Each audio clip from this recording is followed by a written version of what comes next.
This is a historic hearing. For the first time, top fossil fuel executives are testifying together before Congress under oath about the industry's role in causing climate change. Just as Big Tobacco today is accused of knowingly covering up evidence of the harm that tobacco products were causing, so too Big Oil is being accused of knowingly crushing the scientific proof that carbon emissions were essentially contributing to global warming.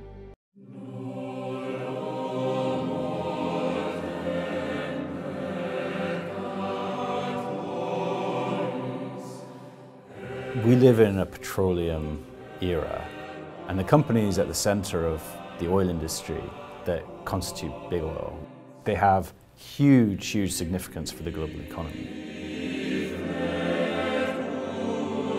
They have been there for decades, they've been producing this oil for decades, they've been extremely profitable for decades because they all burn so much of the stuff that they sell. These companies that represented American capitalism, corporate America, were reliable dividend payers and so on. In recent decades, their reputation has changed. They are trying to readjust the impression from the general public that they're hostile to efforts to control climate change. But they have decades of lobbying against these rules to overcome. And when there's an energy crisis, the kind that we're seeing now, suddenly the debate changes. Oil companies were being told to stop producing these fossil fuels. Now they're being asked by governments around the world to produce more of them. So that's where some of the tension lies. So in the old days, right, the industry really got going by John D. Rockefeller, right? And he built just an incredible company that put its competitors out of business by selling kerosene at a lower price than everyone else. Lighting fuel, kerosene displaced that. And fortunately, a couple decades later, gasoline became the main product coming out of oil and Henry Ford and cars. But it started with a huge company, and Standard Oil was broken up into Exxon and Chevron and Mobil and these huge companies. Heat, mobility, mechanized agriculture, modern medicine. Quite literally, the food we eat, the clothes we wear, and the standard of living we enjoy. For more than 140 years, Chevron has proudly delivered energy that drives the world forward. In the 70s, there was a great book called The Seven Sisters, the 7 major oil companies, 5 Americans, British Petroleum, and Shell, and the amazing scale they had across the global oil industry. And so we're viewed as this concentrated, monopoly-like business. This was the era, of course, when we had places like Texas and Dallas and that wonderful soap opera where everyone had big hair, big cars, and big was good. Today, the world has changed.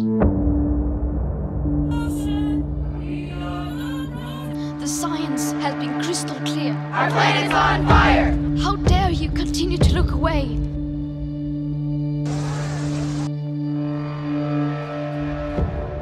Thousands of companies have already recognized the imminent threat of climate change. Essentially, big is no longer seen as being automatically good, but more importantly, the idea of big oil is often allied with big tobacco, in the sense of big companies crushing campaigners and whistleblowers and people who are trying to highlight their transgressions and using their political muscle to really push forward with a very negative agenda. There's lots of reasons to hate big oil. There have been spills across the world. They've been on the wrong side of human rights, human rights abusing regimes in places like Myanmar or South Sudan or wherever it is, Libya, agitating for conflict or being quick to get into conflict zones and not caring too much about the authorities and what they're doing to people. They've lobbied against rules on and new laws on climate change and pollution, and that has really blackened the image of the industry. Our products fuel hospitals, schools, offices, restaurants, stores, and homes. They enable the movement of goods around the world and right to our very doorsteps. They create good-paying jobs that support families across the country. I'm a great fan of the comment by Upton Sinclair, the American novelist, saying, "It's very hard to get a man to believe if his job depends on not believing." We all tend to turn our eyes away from inconvenient truths, and the case of carbon emissions from big oil was certainly one of those. because they're more visible than others. You know, when you want to say you're really mad at the oil industry, it's big oil. I hate big oil. And when you drive around, you look at signs by gas stations, you see Exxon, you see Chevron, you see Conoco, and they are indeed big companies. But again, most of those signs, those are not their gas stations. They're branded. And they're buying gasoline from wherever they can. They're usually owned by a local family, but they're this image of these evil, greedy guys. And then the other thing about oil companies, why they have such a bad reputation. Since the pandemic, they have made more money than they have ever dreamt of making. And they are making more money now than they burnt through during a decade of debt-fueled drilling binges across Texas. We're seeing this extraordinary kind of financial windfall from high oil prices and high gas prices after Russia's invasion of Ukraine. They have capitalized on that tragedy to lock in a huge amount of natural gas export infrastructure. They've been exporting enormous amounts of LNG, liquefied natural gas. What distinguishes big oil from the thousands of other smaller oil companies in the US as well is their relationship with Washington. And you could do something here. You could tell them to knock it off for the sake of the planet. You could end it. You could end that lobbying. The American political system is filthy in every sense, and quite a literal sense, in that big oil has been very effective at using its money to essentially buy political access, to push for its own self-interest, to ensure it has powerful lobbyists, to ensure that politicians know that they rely heavily on big oil for donations in many parts of America. I'm Sheila Krumholtz, Executive Director of Open Secrets. We are comprehensively following the money from K Street to Main Street, from Washington to each state capital.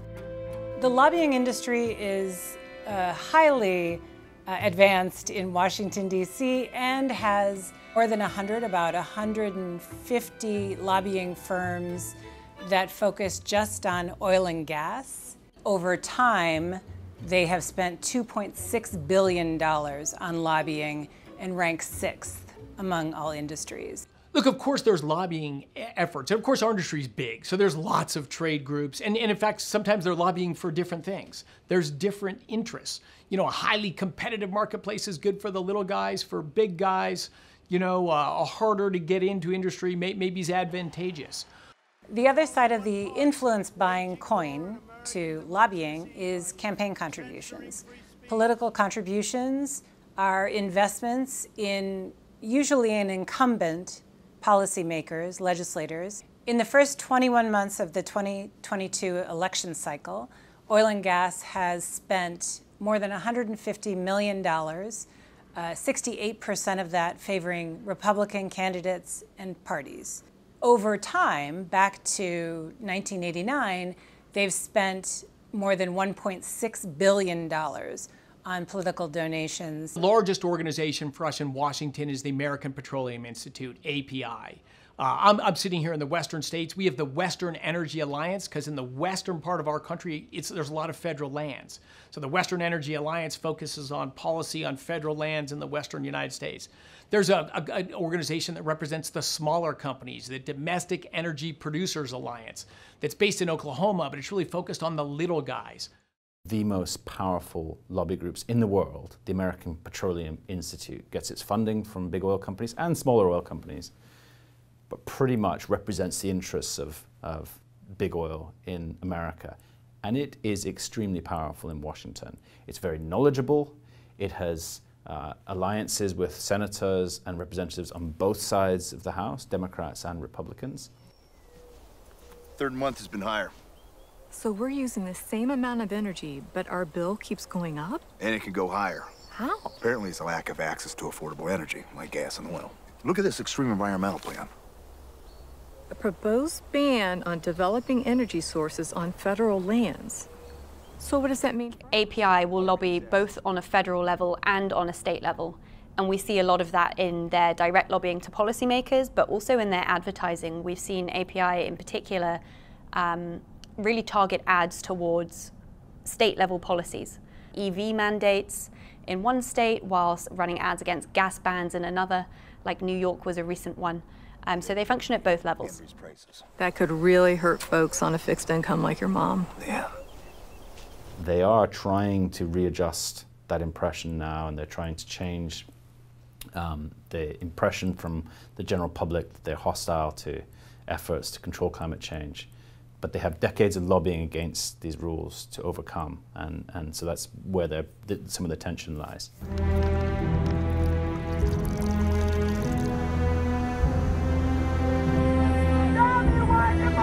A few years ago, when I was chatting to one of the leaders of one of the biggest American oil companies, who told me with real sincerity and conviction that he'd spent most of his career in his community really thinking that he was doing nothing but good for the American political economy and being admired and respected and feeling very proud of what he did. And then one day, about 4 years ago, his own granddaughter came home and begged him not to tell her new boyfriend what he did for a job because she was so ashamed of it.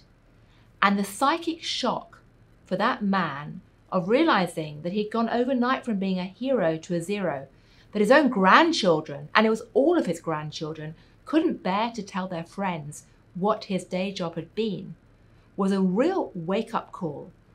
That's the kind of shock that many of the leaders of the fossil fuel world have essentially been experiencing in the last few years. So they've moved to a sort of a more sophisticated messaging tactic. They know that outright denying the reality of climate change doesn't play well with a big chunk of the American people. So instead what we've seen is a shift towards these more nuanced and more subtle tactics where the strategy is to undermine and unpick science-based policy action instead. And that's operating on an individual level with specific policies, but also around the broader conversation. And that will be things like promoting gas as a climate solution, for instance, is an argument that we've seen a lot of out of the US oil and gas industry and groups like API and the American Gas Association as well, and really trying to undercut policy that way. But one area where experts agree is that oil and natural gas will continue to be the leading energy sources for decades to come. And it is important that we take action to reduce emissions while providing that energy. The biggest driver of reducing greenhouse gas emissions, natural gas is the fastest growing energy source on the planet because it's mostly displacing coal. Thank you for the question, Congresswoman. It's an important one, and one that we've been focused on for quite some time, is striking the balance of continuing to meet the growing demand for energy while reducing emissions.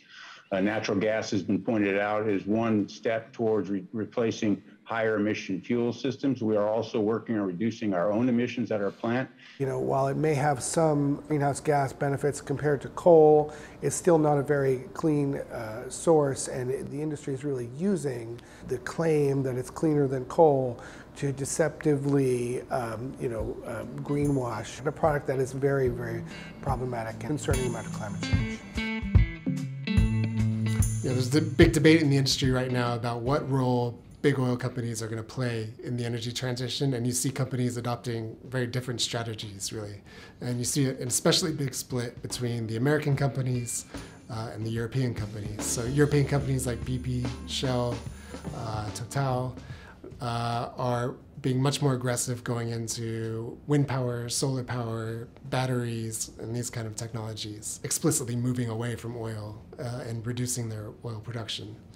You do not see that in the US. I mean, I think the US companies still, when it comes down to it, see themselves as oil producers. They plan to continue producing oil. They hope to continue producing more oil and growing their oil production.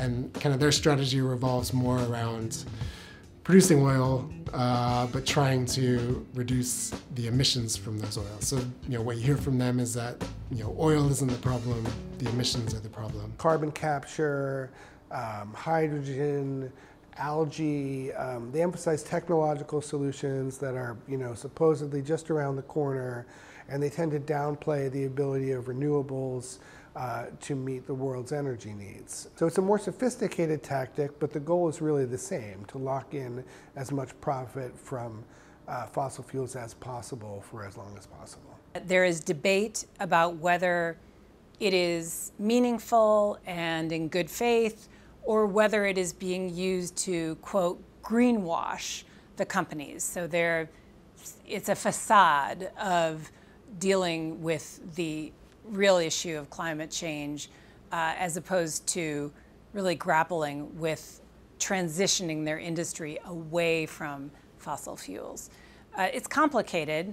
There are lobbyists that are working on a wide array of issues. There are also PR professionals who are working with these companies, for these companies, to shape public opinion. So it is not just what is being reported by the registered lobbyists and what's being spent on that, but also the money that is being invested in sophisticated advertising campaigns by the companies. So what we're reporting is the tip of the iceberg. It's really just the beginning.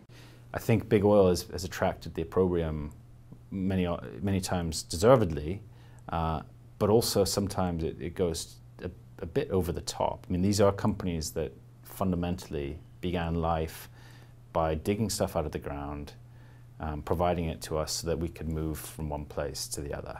And that's essentially what they still do. They're very good at making sure that that's profitable and making sure that the rules don't stop them from being profitable, especially in the United States.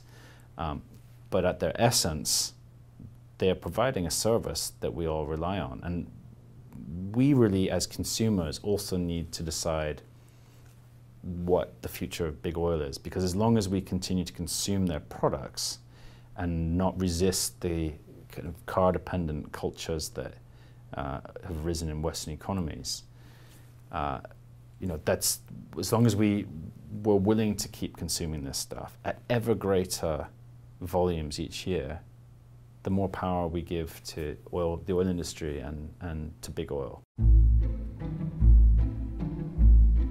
Yeah, one of the interesting things we've seen this year coming out of the pandemic and after Russia's invasion of Ukraine is a real shift in the conversation around some of these big oil players and like Exxon and Chevron and the industry itself and their kind of role in the economy and their role in society.